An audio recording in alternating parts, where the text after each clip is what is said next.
la conferencia mañanera, el gobierno de México destacó que con la reforma de pensiones se busca dignificar y reconocer la labor de los trabajadores de nuestro país.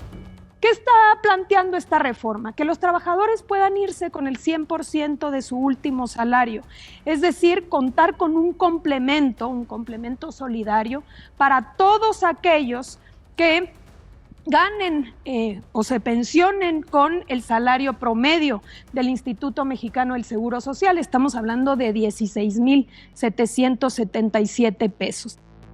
En el caso de aprobarse, se creará el Fondo de Pensiones para el Bienestar, con el cual se beneficiará a todos aquellos que tengan 65 años y cumplan con los requisitos.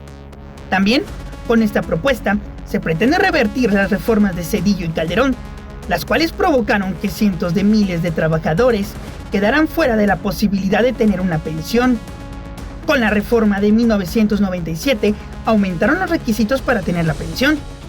Con la reforma se incrementó este requisito a 1,250 semanas, es decir, se tenía que contar con 24 años de cotización en el Instituto Mexicano del Seguro Social para poder contar con una pensión.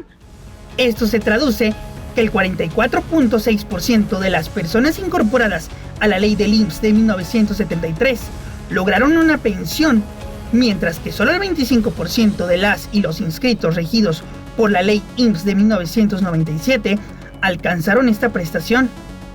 En este contexto, la secretaria de Gobernación, Luisa María Alcalde, detalló que con la ley del IMSS de 2020 se paga el 64% de pensión.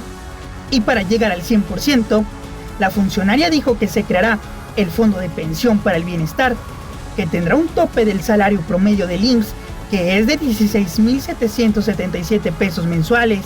Para tener los recursos para este fondo, se obtendrán del Instituto para devolver al pueblo lo robado, de las operaciones del Fondo Nacional de Fomento al Turismo y del cobro de los adeudos entre públicos. Asimismo, la ley prevé recursos complementarios cuando vayan sucediendo las siguientes circunstancias. Por ejemplo, los fideicomisos del Poder Judicial.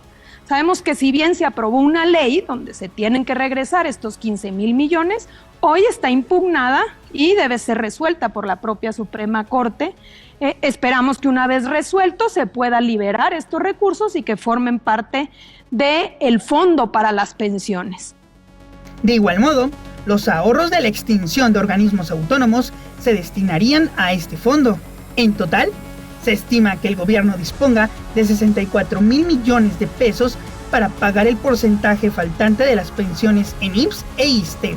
Por su parte, la Secretaría del Trabajo precisó que la reforma del salario mínimo fijará que el incremento anual de los salarios sea mayor al de la inflación para que no se pierda el poder adquisitivo de los trabajadores. Además, dio a conocer la segunda parte de la iniciativa, que incluye que los sectores de salud, educación y seguridad tengan un sueldo base de 16,777 pesos, que irá aumentando de acuerdo con la inflación, por lo que se beneficiará a maestras, maestros, policías, miembros de la Guardia Nacional, integrantes de las Fuerzas Armadas y personal médico.